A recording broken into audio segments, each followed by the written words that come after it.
In a small, quiet town in Ohio, there lived a boy named Jake. He was tall for his age, almost towering over most of the kids in his class, and had broad shoulders that made him look older than he actually was. His face always wore an expression of confidence, but sometimes it crossed into arrogance. People either admired Jake or avoided him because they knew what he was capable of, making fun of others. Jake wasn't just physically strong. He had a sharp tongue and an uncanny ability to find someone's weak spot, poking at it until they felt small and powerless. One day, during the first week of school, Jake noticed a new student sitting alone at lunch. The boy was African American with dark skin and curly hair, and he seemed completely uninterested in the chatter around him. Instead, he kept his head down, sketching something in a worn-out notebook. Jake smirked as he walked over, his friends trailing behind him like shadows. "Hey," Jake said loudly, startling the boy. "What are you drawing?" The boy looked up calmly, meeting Jake's gaze without flinching. "Just some designs," he replied softly.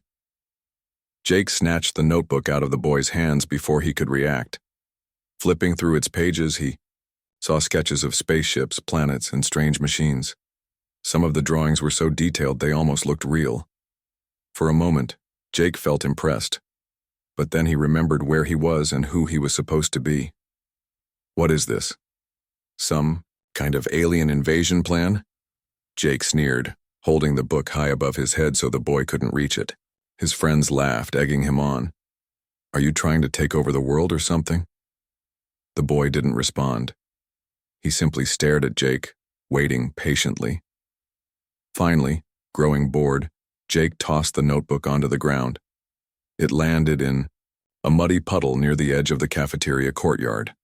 Without saying another word, the boy bent down, picked up the soggy notebook, wiped it off as best he could, and walked away. Jake watched him go, feeling oddly unsatisfied. Most kids would have cried or shouted back, but this boy, Marcus, as Jake later learned his name was, hadn't done any of those things. He hadn't even raised his voice. That silence bothered Jake more than anything else. Over the next few weeks, Jake continued to pick on Marcus whenever he got the chance. He teased him about his clothes, which were a little too neat and formal for Jake's taste. He mocked the thick glasses Marcus wore, calling them nerd goggles. He even started spreading rumors, telling everyone that Marcus claimed his dad was some kind of genius engineer. "Yeah, right," Jake scoffed to his buddies. "Like anyone believes that." No one stood up for Marcus, not the teachers, not the other students. Even the adults dismissed Jake's behavior as harmless teasing. "Boys will be boys," Mrs. Peterson, their homeroom teacher, said when Marcus quietly complained about the bullying. But what Jake didn't realize, and wouldn't discover until much later, was that Marcus's silence wasn't weakness. It was patience. And beneath those spaceship sketches lay secrets far beyond anything Jake could imagine. Marcus lived in a modest house on the outskirts of town with his mother, a nurse who worked long hours at the local hospital. His father, Dr. Elijah Thompson, had disappeared 5 years earlier under mysterious circumstances. According to the news reports at the time, Elijah had been working on top-secret aerospace projects for the government. Some people believed he'd gone rogue, while others whispered darker theories, that he'd defected to work for foreign powers or vanished because he knew too much. Whatever the truth, Marcus missed his father deeply. Every night after dinner, Marcus retreated to his room, closing the door behind him. There, surrounded by shelves filled with science fiction novels and model rockets, he let his imagination soar. He loved designing spaceships, dreaming of a future where humanity could explore the stars. Sometimes, late at night, he wondered if his father had ever dreamed the same dreams. One evening, after another exhausting day of enduring Jake's taunts, Marcus decided to search the attic for old photos of his dad. His mother rarely talked about Elijah, and Marcus hoped finding mementos might bring him closer to understanding the man his father had been. The attic was dusty and cluttered, filled with boxes labeled in faded marker. As Marcus sifted through them, he found stacks of photo albums, childhood toys, and forgotten trinkets. But buried deep beneath everything else was something unexpected, a sleek metallic device no larger than a smartphone. It hummed softly when Marcus touched it, glowing, faintly with an otherworldly blue light. Attached to it was a note written in his father's unmistakable handwriting. "If you're reading this, son, it means I've failed to return. Use this wisely. The future depends on you." Marcus's heart raced as he pressed a button on the device. Instantly, holographic images filled the room, diagrams of advanced spacecraft, equations detailing faster-than-light travel, and coordinates pointing to locations across the globe. Most shocking of all were the videos of his father, speaking directly to him. "I'm sorry I couldn't tell you sooner," Elijah said in one recording, "but humanity isn't alone in the universe. There are forces watching us, waiting for the right moment to intervene. My work here, it's part of something bigger, something that might save us, or doom us." As Marcus absorbed this revelation, he realized two things. First, his father hadn't abandoned him. He'd been protecting him. Second, the bullies at school were the least of his problems now. The next morning, Marcus went to school with a newfound sense of purpose. He ignored Jake's usual jibes, focusing instead on the weight of the device tucked safely in his backpack. During recess, he sat alone under a tree, sketching ideas inspired by his father's research. For the first time in years, he felt connected to Elijah, not as a distant memory but as a guiding presence. Meanwhile, Jake watched Marcus from afar, puzzled by the change in his demeanor. Gone was the quiet, submissive boy who tolerated insults without complaint. In his place was someone different, someone harder to read. Little did Jake know, the universe itself was about to shift, and both he and Marcus would soon find themselves caught in the middle of events far greater than either of them could comprehend. After discovering the mysterious device in the attic, Marcus couldn't stop thinking about it. The holographic images and videos of his father replayed in his mind over and over again. Every time he closed his eyes, he could hear Elijah's voice, calm but urgent, as if warning him of something inevitable. "Humanity isn't alone," his father had said. Those words haunted Marcus, filling him with both fear and curiosity. Who were these forces watching Earth? And what did they want? Marcus spent hours in his room studying the device, trying to make sense of its contents. The diagrams of advanced spacecraft fascinated him. They looked like nothing humanity had ever built before. Some of the equations were far beyond his understanding, but others seemed familiar, almost like pieces of a puzzle waiting to be assembled. There were also maps showing locations scattered across the globe, marked with symbols he didn't recognize. One location stood out, a massive underground facility hidden beneath a mountain range somewhere in Colorado. His father's recordings revealed even more startling information. Elijah explained that he'd been part of a secret government program tasked with preparing Earth for potential alien contact. "Not all extraterrestrial life is friendly," he warned. "Some civilizations view us as weak and vulnerable. Others see opportunity where we see danger. My job was to ensure humanity has a fighting chance." The revelation shook Marcus to his core. His father hadn't abandoned him. He'd sacrificed everything to protect their family and the world. But why keep such important work a secret? Why leave behind cryptic messages instead of explaining things directly? As much as Marcus wanted answers, he knew one thing for certain. This wasn't just his father's legacy anymore. It was his responsibility now. At school, Jake noticed a change in Marcus. He no longer seemed bothered by the bullying. In fact, he barely acknowledged Jake at all. Instead, Marcus kept to himself, jotting notes in a fresh notebook and sketching designs during class. Sometimes Jake caught glimpses of those sketches, spaceships unlike anything he'd seen in movies or video games. They looked real, functional, as though they could actually fly. Jake's curiosity got the better of him one afternoon when Marcus stayed late in the library after school. Pretending to return a book, Jake lingered nearby, listening as Marcus muttered to himself. Fusion reactors, quantum shielding, propulsion systems.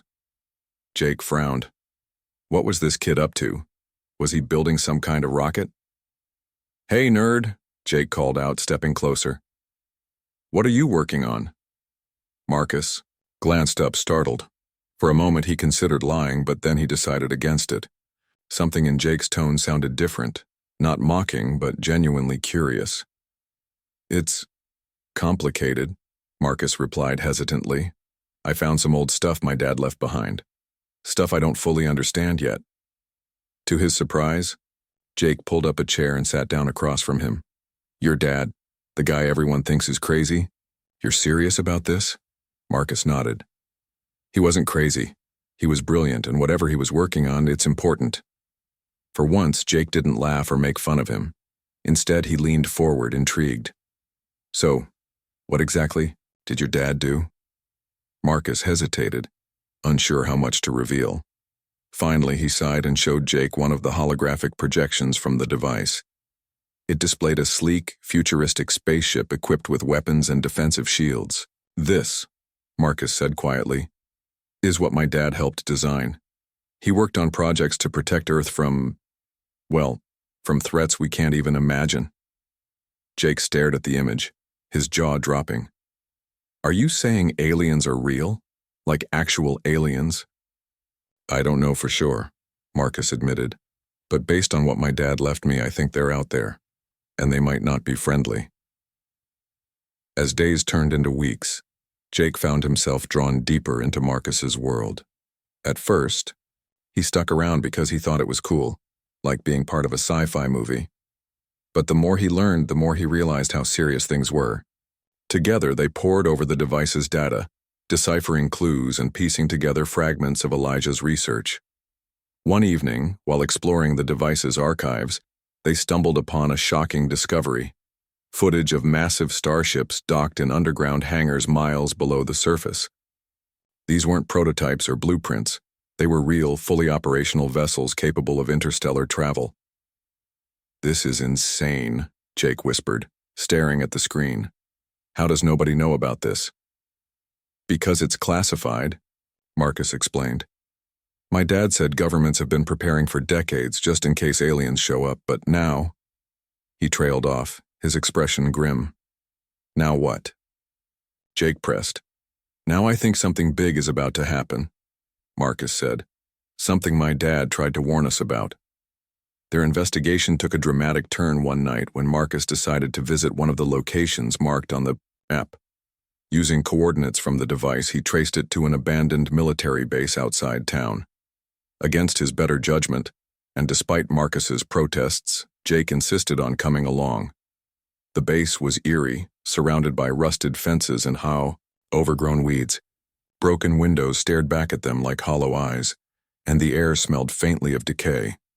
Inside, they found remnants of a once bustling operation: desks covered in dust, filing cabinets filled with redacted documents, and faded posters warning personnel about secrecy protocols. In the center of the main building, they discovered a locked door reinforced with steel. Marcus used the device to scan it, revealing a hidden mechanism beneath the surface. With a soft click, the door slid open, revealing a dimly lit staircase leading downward. "What are we doing here, Marcus?" Jake asked nervously as they descended. "This feels like a bad idea." "We need answers," Marcus replied firmly. "If my dad's work is connected to these ships, maybe there's evidence down here." At the bottom of the stairs, they entered a vast chamber illuminated by faint emergency lights. Rows of monitors lined the walls, displaying static-filled screens and blinking alerts. In the center of the room stood a pedestal holding a glowing orb similar to the device Marcus had found. Before they could examine it further, alarms blared throughout the facility. Red lights flashed and a robotic voice echoed through the chamber. "Unauthorized access detected. Initiating lockdown." Panic surged through Jake. "We need to get out of here." But Marcus refused to leave. Ignoring the chaos around them, he approached the orb and placed the device next to it. Instantly, the two objects synced, projecting a hologram of Earth surrounded by swirling patterns of light. Text scrolled across the projection, detailing plans for a global defense system designed to counteract alien invasions. "We're running out of time," Marcus murmured, his voice trembling. "Whatever's coming, it's close." Back home, Jake struggled to process everything he'd seen. Aliens, starships, secret government programs. It all sounded impossible, yet the evidence was undeniable. For the first time in his life, he felt truly scared. Not of Marcus or his weird gadgets, but of the unknown forces lurking beyond the stars. Meanwhile, Marcus poured himself into decoding the rest of the data, determined to uncover every detail of his father's work. Each new discovery brought him closer to understanding the truth, but also deeper into danger. Little did they know, their lives were about to change forever. Far above Earth, unseen eyes watched and waited, preparing to make their move. And, when they did, Marcus and Jake would find themselves at the heart of humanity's greatest challenge yet. The days that followed Marcus and Jake's discovery at the abandoned military base were filled with tension. Both boys knew they had stumbled onto something far bigger than themselves, but neither could fully grasp what it meant, or how to prepare for it. Marcus spent every waking moment studying the data from the glowing orb and his father's device, while Jake tried to help however he could, though he often felt out of his depth. Despite their differences, an uneasy alliance had formed between them, driven by a shared sense of urgency. One evening, as the sun dipped below the horizon, painting the sky in shades of orange and purple, Marcus sat alone in his room. He stared at the holographic projection hovering above his desk, a map of Earth dotted with symbols representing hidden starship bases. His mind raced with questions. Why hadn't anyone told the public about these ships? Were governments planning to use them against aliens or each other? And most importantly, when would the threat arrive? As if answering his unspoken question, a sudden flash of light illuminated his window. Marcus jumped to his feet, heart pounding, and rushed outside. The entire neighborhood was bathed in an eerie glow, as though the moon had turned into a spotlight. People emerged from their homes, shielding their eyes and pointing upward. In the sky, strange lights began to flicker, dozens of them at first, then hundreds. They moved in synchronized patterns, forming intricate shapes that seemed almost alive. At first, Marcus thought they were drones or satellites malfunctioning, but as more appeared, his blood ran cold. These weren't human-made objects. "What's going on?" Jake shouted, running up behind him. "I don't know," Marcus replied, his voice barely audible over the growing commotion. "But I think this is it." Suddenly the skies parted. Massive vessels descended, their sleek black hulls glinting like polished obsidian. They were enormous, far larger than any plane or rocket Marcus had ever seen. Each ship stretched across the heavens like a floating city, bristling with weapons and glowing energy panels. Chaos erupted in the streets. Some people screamed in terror, convinced the end of the world had arrived. Others dropped to their knees, praying aloud. A few even cheered, believing humanity had finally made contact with extraterrestrial life. News helicopters circled overhead, capturing footage of the spectacle, while reporters scrambled to make sense of what was happening. Then came the announcement. A robotic voice boomed from the ships, echoing across cities and towns worldwide. "Attention, citizens of Earth. This is not an invasion. We are your protectors. Prepare yourselves for contact with extraterrestrial life forms." The message repeated in dozens of languages, leaving humanity stunned and confused. Were these ships really here to help? Or was this some kind of twisted trick? Marcus stood frozen, staring at the colossal vessels hovering above. His father's words echoed in his mind. "Not all extraterrestrial life is friendly." He glanced at Jake, who looked equally bewildered. "They're ours," Marcus whispered, realization dawning on him. "These are the ships my dad helped build." Jake blinked. "Wait, you mean those things are ours? Like Earth's?" "Yes," Marcus said, his voice trembling with awe. "My dad's research wasn't just theoretical, it's real. These ships are part of a global defense system designed to protect us from whatever's coming next." Over the next few hours, news outlets flooded social media with updates. Experts debated whether the ships represented hope or danger. Conspiracy theorists claimed the vessels were part of a secret government plot to control the population. Religious leaders declared the event a sign of divine intervention. Meanwhile, ordinary people huddled together, unsure what to believe. At school the next morning, chaos reigned. Students buzzed with excitement and fear, sharing wild theories about the ships and their origins. Teachers struggled to maintain order, but no one could focus on lessons. Even Jake, who usually thrived on causing trouble, seemed subdued. During lunch, Marcus found himself surrounded by classmates eager for answers. Word had spread about his interest in space and engineering, and now everyone wanted to know if he had any inside information. "So do you think aliens are real?" Sarah, a girl from his math class, asked nervously. Marcus hesitated before answering.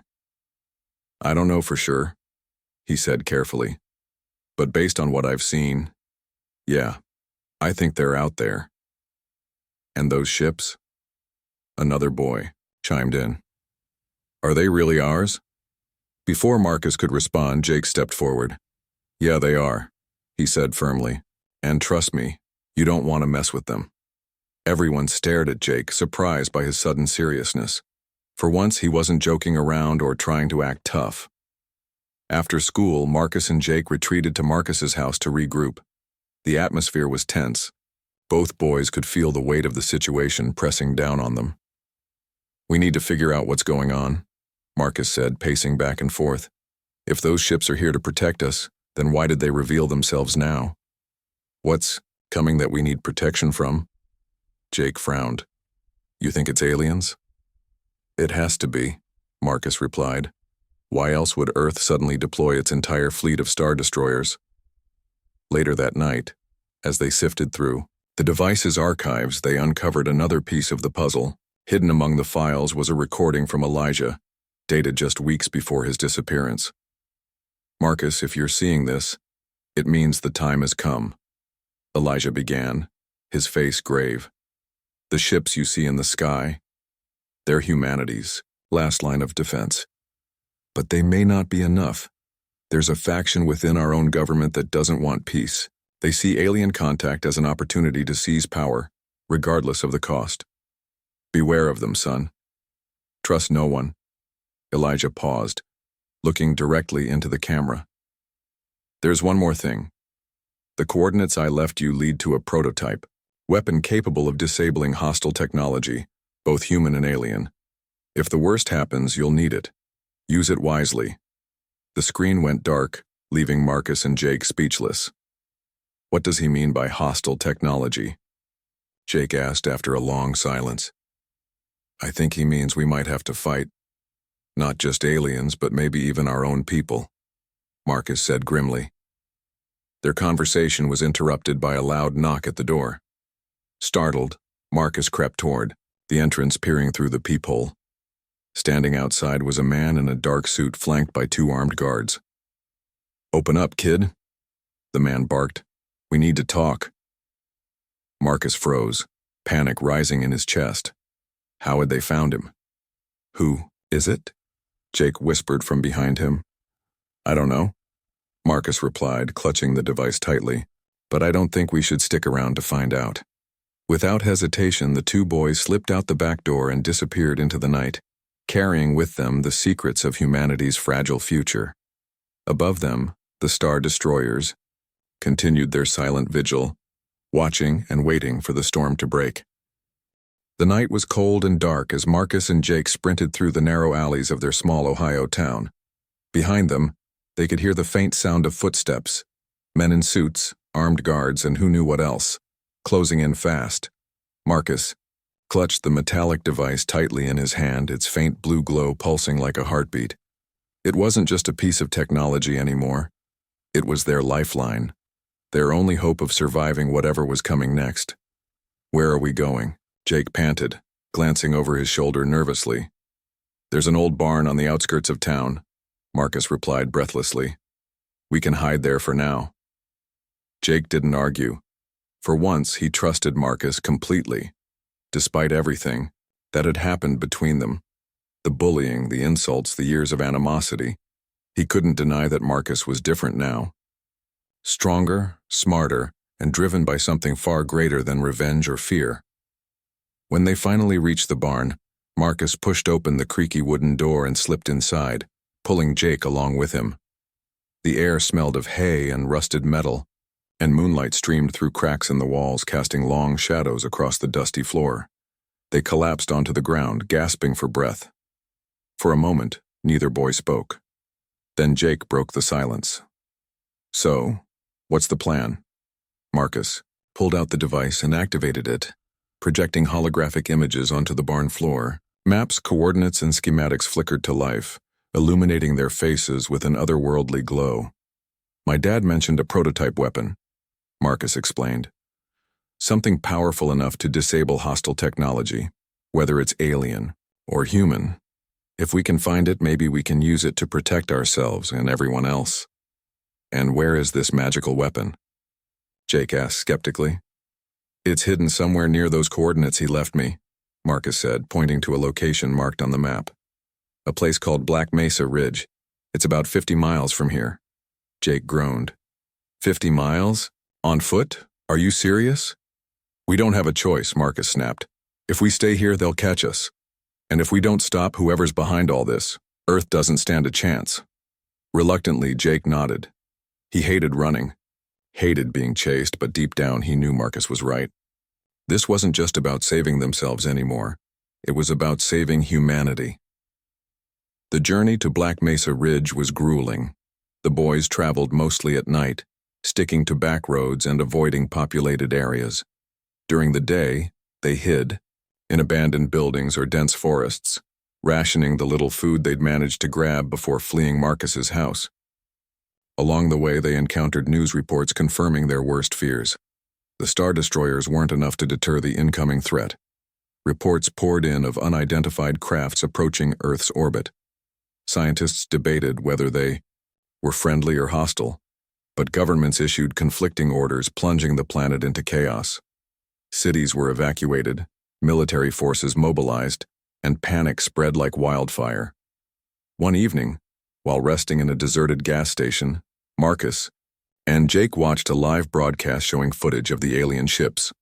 Unlike the sleek, futuristic designs of Earth's Star Destroyers, these vessels were jagged and menacing, bristling with weapons and glowing with an ominous red light.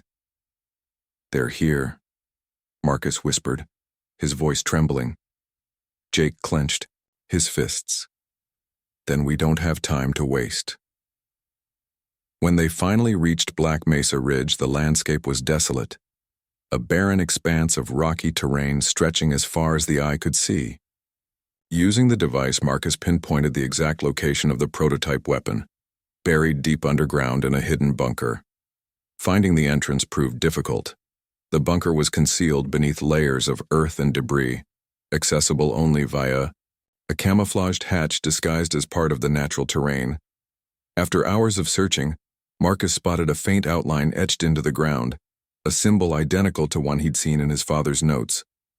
With Jake's help, they cleared away the dirt and debris, revealing a heavy steel door secured by a biometric lock. Marcus pressed his palm against the scanner, holding his breath. For a moment, nothing happened. Then, with a loud hiss, the door slid open, revealing a dimly lit chamber filled with advanced equipment. In the center of the room stood the prototype weapon, a sleek cylindrical device no larger than a microwave. Holographic displays surrounded it, detailing its functions and capabilities. According to the readouts, it emitted a pulse capable of disrupting any form of electronic or mechanical system within a 10-mile radius. "This is it," Marcus said, awestruck. "This is what my dad was working on." Jake whistled softly. "Looks like something straight out of a sci-fi movie." Before they could celebrate, however, alarms blared throughout the bunker. Red lights flashed and a robotic voice echoed through the chamber. "Intruder alert, initiating lockdown." "Great," Jake muttered. "Now what?" Marcus quickly grabbed the weapon and stuffed it into his backpack. "We need to move, now." They barely made it out of the bunker before the entrance sealed shut behind them. As they fled into the night, they could hear the distant rumble of engines, vehicles closing in fast. Back in hiding, Marcus and Jake examined the prototype weapon more closely. Its design was deceptively simple, yet packed with cutting-edge technology. A single button on its surface activated the pulse, but using it came with risks. If we trigger this thing too close to our own ships, it could disable them too, Marcus warned. So how do we know when or where to use it? Jake asked. Marcus hesitated. We wait for the right moment. When the aliens attack, we'll strike back. Their opportunity came sooner than expected.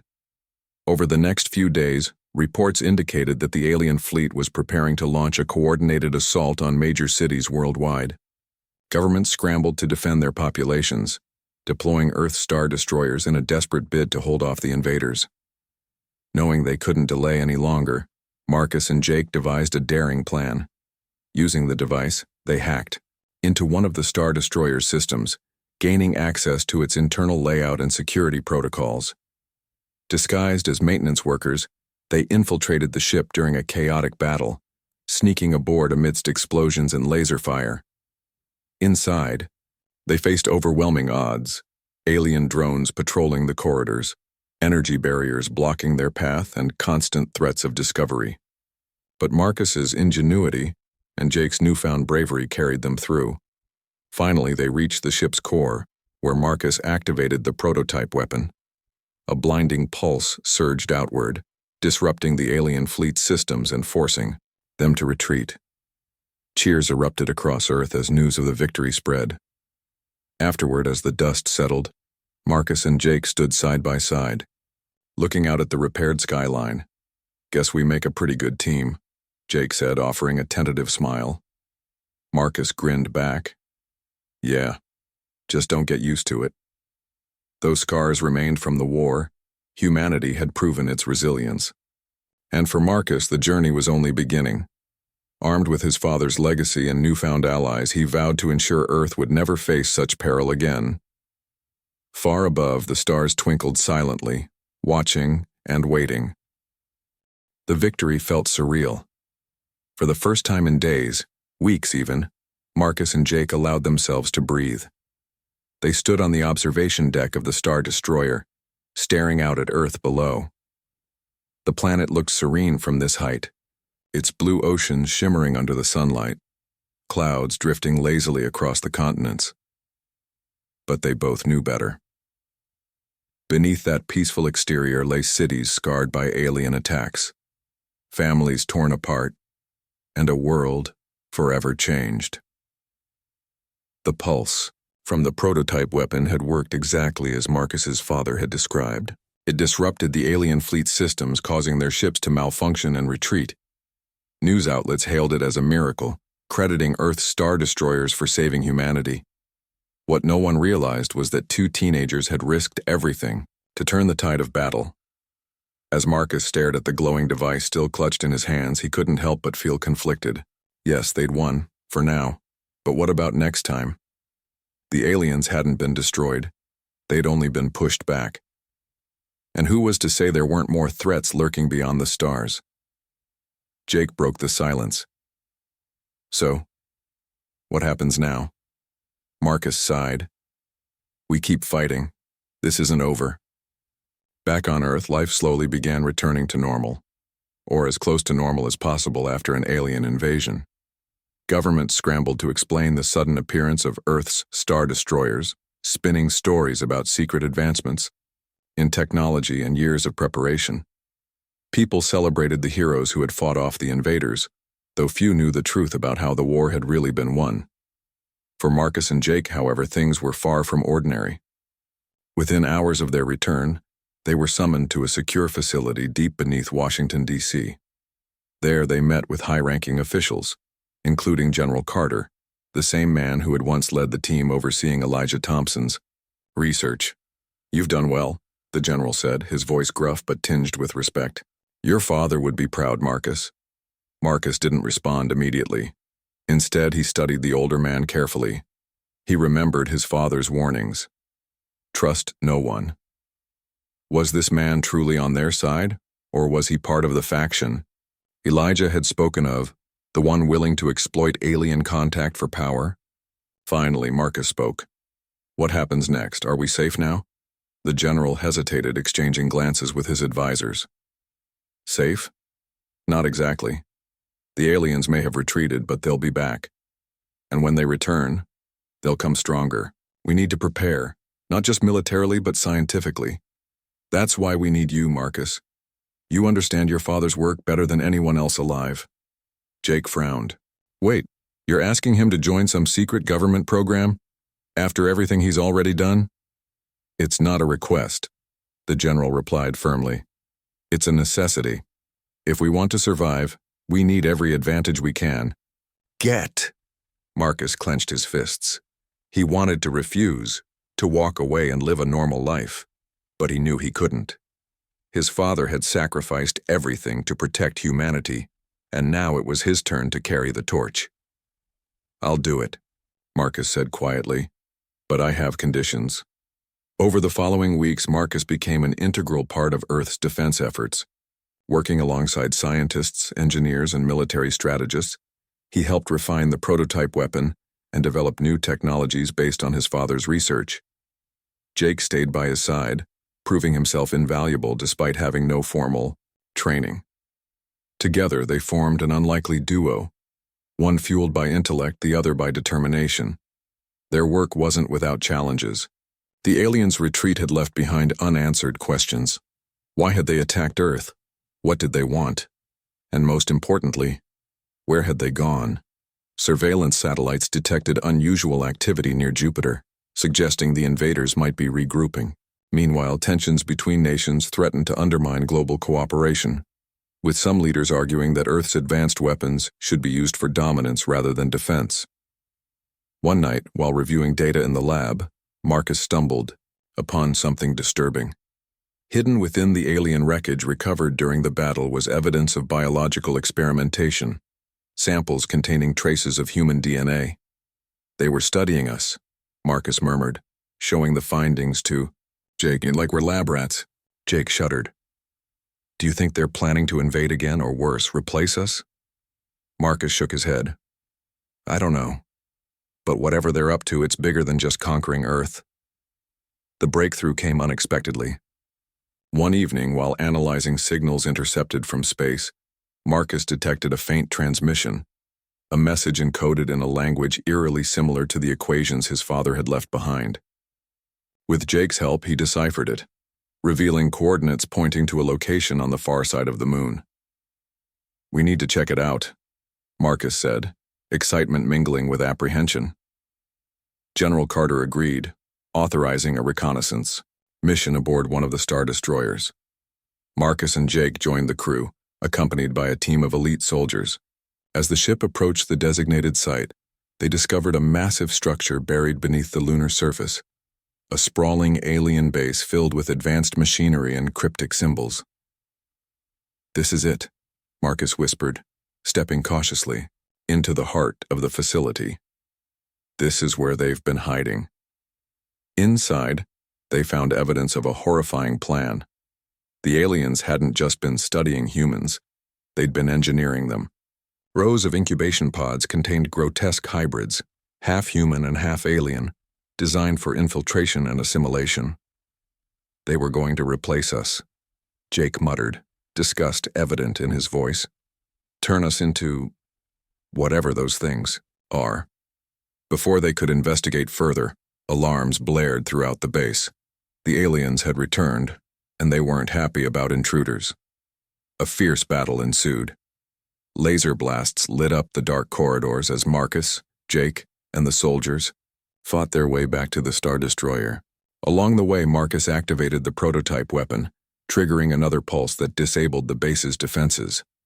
As they escaped, the alien structure collapsed behind them, swallowed by the moon's barren landscape. Exhausted but victorious, Marcus and Jake leaned against the ship's railing, watching as the debris faded into the distance. You think we stopped them for good this time? Jake asked. Marcus shook his head. No, but we bought ourselves some time, and as long as I'm here, I'm not letting them win. Far above, the stars twinkled silently, watching and waiting. For Marcus and Jake, the fight was far from over. But together, they had proven that humanity's greatest strength wasn't its weapons or technology. It was its courage, resilience, and unwavering hope for a brighter future.